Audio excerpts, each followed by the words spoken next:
Welcome back to the channel, you guys. It is me, Justin, here. Super excited to be bringing you guys another Detroit Lions mock draft.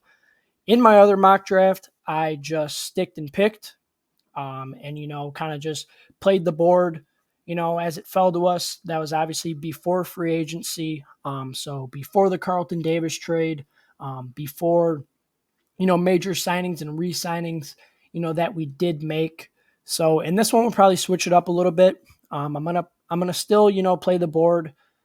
But at the same time, if I see a guy and he's kind of fallen, and I feel like we should jump on him, then I will. And yeah, I mean, without further ado, we'll just start the simulator up, kind of just see, what's there for us. Obviously, corners in play in the first round. I even feel like guard may be in play. Same thing with receiver and edge. And there's definitely, talent across the board that we can jump on. And a guy that I just see right off rip is Cooper DeJean.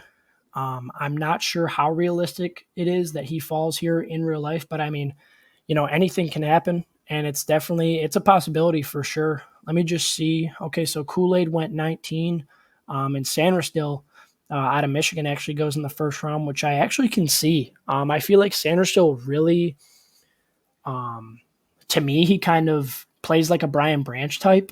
He's a DB who can play all over the field. I wouldn't mind him for the Lions.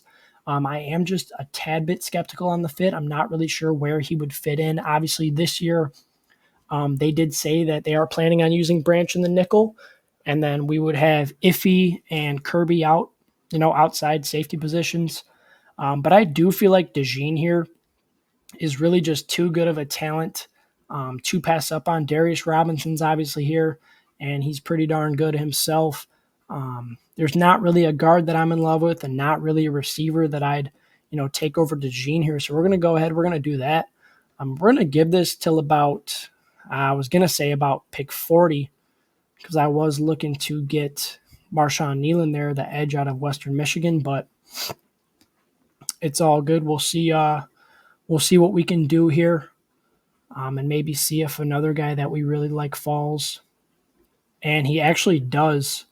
Darius Robinson's still on the board here, excuse me. So I'm going to actually go up, and I'm going to try and get a trade done. We're going to see if Jacksonville would maybe like to trade down, excuse me. We're going to acquire their 48th overall pick, and I'll give them 73, our third this year. And I will give them, see if we can do it with a couple of fourths. Maybe we can, maybe we can't. It is a pretty, far drop for Jacksonville. Let me see if we can do something like this. Maybe we trade our 6th for their 4th, and then we give them a 3rd next year. So we move up a lot from our 6th round pick, and we gain a 4th, and then we also gain a 2nd with our 3rd. And it's looking like this can get done. So I'm going to go ahead. I'm going to trade that over to them. And I'm going to select Darius Robinson here out of Missouri. So just looking at the board, what we have left. So we have 29, 48, 61, and then 116. So we added some depth ourselves. Obviously gave up a couple picks ourselves, but the talent's there. Darius Robinson is a guy that I feel like would come in and just be an awesome fit. Michigan kid as well. And him coming in next to Hutchinson would be, just great in my opinion. I think him or Chop, I wouldn't be mad at either of those guys. Obviously with the signing of Marcus Davenport, with James Houston coming back in full health, he's not going to have to come in and start day one, I would assume. It's a guy that you can kind of ease him in, get him in. On the NASCAR packages, that'd be just awesome with James Houston and Marcus Davenport, in my opinion. But yeah, a guy that doesn't need to come in and play a whole bunch of snaps, you can ease him in. And really, if you develop him to become, a primary great pass rusher on the opposite side of Hutch, he can really, really do some great things. So looking at the board here, I would want to target receiver here, to be honest. I really do like Roman Wilson here. But a guy that I honestly like even more is Jalen McMillan, a little bigger body receiver. Tyler Nubin, I feel like, could be in play. Even, it with our second round pick, picking a safety. Like I mentioned earlier, we have Iffy and we have Kirby. And Kirby actually just got hip surgery done. So I feel like, safety's not out of the realm of possibility. I know Holmes surprises us here and there every year, and, kind of goes out and grabs a guy that we weren't really expecting, but ends up, being a very nice piece on our team just in general. But a guy that I really do like that I've seen up here is Jalen McMillan out of Washington, a guy that can step in, and be that third receiver next to St. Brown, next to Jameson Williams, and kind of just take our offense to new heights. So a great fit there, I feel like, and a guy that we can really use, and Ben Johnson could have a lot of fun with, scheming him into our offense, getting Goff some more help. And actually today they just extended St. Brown as well as Penei Sewell. Awesome moves in my opinion. St. Brown, he's going to be the number one paid receiver here for maybe a couple months, I'd say. And then I think Jefferson and Lamb, are going to come in and take that spot just because they got their extensions coming up. So awesome deals to, lock those guys in for the next, 4 to 5 years. So just really great stuff there by Brad Holmes. Looking at the board here, I think guard is in play. But this is kind of a predictive / what would I do mock. So I'm going to go ahead and just take a look here. A guy that I really do like is Kyrie Jackson out of Oregon. Just super lengthy corner, gets all the way around the field. Same thing with Renardo Green. The only thing is I took Renardo in our last mock, so I'll switch it up here, but I think this guy has a potential to be a very, very, very nice, defensive corner in this league. Zach Sinter's still on the board. Wow, that would be a nice pick. He's just kind of coming off an injury. And I don't know if we really need to worry about guard too much. I know that we all want to keep a strength to strength, and I get it, but this defense really needs help. And like I said, this is kind of a predictive / what would I do type. And in my opinion, defense is just the main priority right now over offensive line. And don't get me wrong, games are won in the trenches, no doubt, but I do feel like we still have a top 2 offensive line in the league, arguably number 1, with the addition of Kevin Zeitler and Jonah Jackson came back. You signed Penei Sewell to an extension. Decker is an anchor down there. Same thing with Ragnow. So we're actually going to double dip on corner. We're going to get some more help, in the secondary here, helping out Carlton Davis, helping out Amik Robertson. And the thing is that I think about too is with the DeJean pick, I feel like if you really wanted to, you can play him at safety. So you can mix and match him. You can get him in on special packages. Same thing with Ifeatu Melifonwu. You can bring him in when you want. And that's a great depth piece there in Ifeatu Melifonwu to bring in here and there. But if we had the chance to get DeJean and a guy like Kyrie Jackson, I feel like you just got to jump on that. I really like Kyrie Jackson's speed, height. He's got all the length. I want to say he's about 6'3", and a guy that can just come in, kind of learn the ropes. Again, another guy who isn't going to have to come in and tear the roof off the place day one. You can kind of ease him in, show him your defense, show him what the team's all about and stuff, and really just get him comfortable. And then when he's ready, put him out there and just let him eat out there. So here, looking at a couple of guys, I do like Luke McCaffrey out of Rice. Super nice contested catcher there. But we did kind of, solidify that third receiver spot there with Jalen McMillan. And we still do have guys in the roster that, can come in and be solidified depth pieces like a Khalif Raymond, so I'm going to actually look at the guard position here. And at this point, we're kind of just drafting for depth, I'd say. And, kind of trying to find that diamond in the rough type. If you can get a guard here in round 5 and, have him sit for a year and, have him develop behind a guy like Kevin Zeitler. Maybe Zeitler wants a little bit more money next year. It is only a 1-year deal.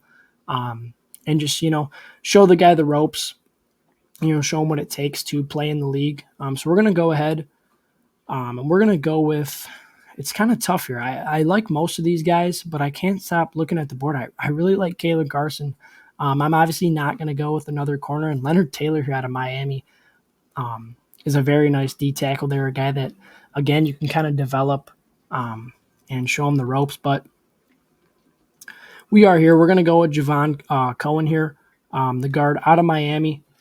A guy that can come in and, like I said, going to have to sit his first year, going to have to learn behind the offensive line, may start a few games, especially with injuries and stuff.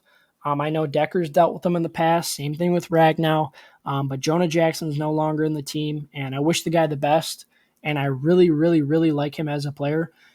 But I mean, sometimes he just couldn't stay on the field. So it doesn't hurt to go out and grab depth, and it doesn't hurt to just add to that room, just add to the trenches, and really just, like I said, bolster it up and keep a strength to strength. So here I see a guy that I really like, Sion Vaki here out of Utah, the safety. I feel like safety is going to be in play. Just, in these later rounds here, like I said, adding depth.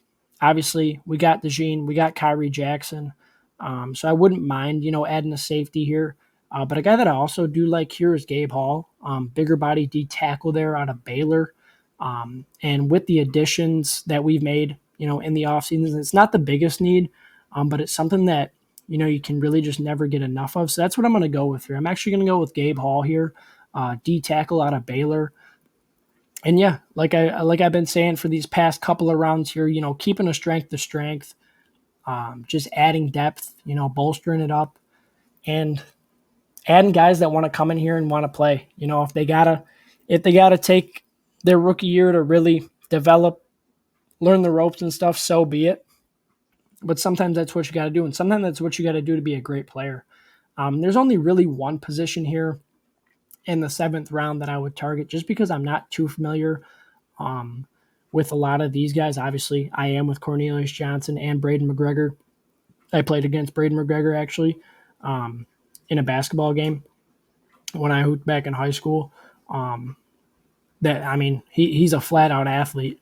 I think he could actually be pretty decent in the league. He had a pretty nice year last year with Michigan, and Michigan just knows how to develop, guys on the D line. So I wouldn't even be surprised if he comes in and has a solid rookie season. But we're gonna go with a kicker here in the 7th round, just because I feel like we need a little bit of competition here. We did bring back Michael Badgley, but it doesn't really excite me too much. I think that we need some competition here. We need a guy to kind of come in and, you know what I mean, push for the starting position, and have little kicker comp there. I mean, it can't hurt. But yeah, I mean, that wraps up the mock draft. Round 1 went with DeJean. I mean, self-explanatory, dudes. He's an elite corner. He's going to come in and just be a great secondary player, whether that's corner, whether that's safety. He's got it all. Darius Robinson, edge out of Missouri, a little bit smaller, but a guy that would pair very well next to Aiden Hutchinson. Jalen McMillan, if he comes in, if we get him somehow, he would easily come into the league, get a couple years under his belt, and be one of the best wide receiver 2s, wide receiver 3s in the league, depending how Jameson Williams plays in these next coming years. Kyrie Jackson, tall and lengthy corner there out of Oregon. And then we wrapped it up there with Javon Cohen, Gabe Hall, and Cameron Little, the kicker out of Arkansas. So this was a mock draft, you guys. I hope you guys enjoy it. I'm super excited for the draft. The draft's in Detroit this year. I will be down there tomorrow and Friday. It's going to be awesome. And yeah, I'm just super excited to see what Brad Holmes does. And I'm super excited for this upcoming year, man. I mean, I really do feel like that we're building something here. And this is what teams are built on. Teams are built through the draft. And then you get free agents who want to come here, who want to play here. And yeah, man, it's a very exciting era for the Detroit Lions. So with that being said, I appreciate you guys watching. And yeah, tune in for the next one. Peace.